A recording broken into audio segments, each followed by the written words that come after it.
A Senate panel sent a letter to Columbia University asking for more details about students involved in pro-Palestinian protests. This comes as other universities are seeing student visas revoked as the Trump administration cracks down on what it calls anti-Semitism on college campuses. Let's get right to Good Day's Briella Tomasetti. She is live outside Columbia University this morning with the very latest. Briella?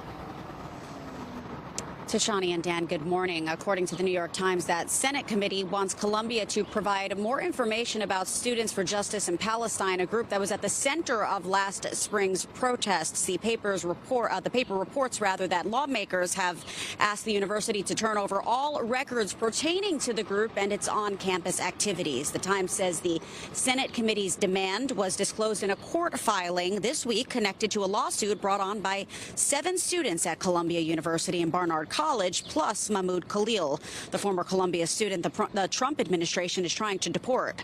Their suit asks a judge to block Columbia from handing over their disciplinary records to Republican lawmakers and accuses the government of trying to punish them for pro-Palestinian advocacy. This comes as NYU's president sent out a university-wide email warning that some members of the school's community have been affected by the Trump administration's immigration crackdown.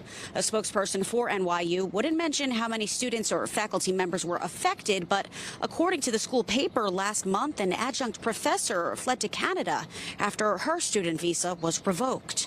The president and provost say deans will organize drop-in hours to offer additional support and added that NYU will not disclose personal information to immigration authorities without a search warrant. Secretary of State Marco Rubio says the government has revoked hundreds of student visas following pro-Palestinian protests at universities across the country. The Department of Homeland Security will now screen applicants' social media accounts before issuing them. If anti-Semitic content is found, the applicant will likely be denied a green card or a student visa. Meanwhile, the deadline for DHS to provide more evidence about Mahmoud Khalil's case was 5 o'clock yesterday evening. If that evidence is not sufficient in the judge's eyes, that judge could rule tomorrow to entirely throw out the case and release Khalil from the Louisiana detention facility where he's currently being held. But for now, we're live here outside Columbia. Dan and Tashani, back to you. Thank you very much, Briella.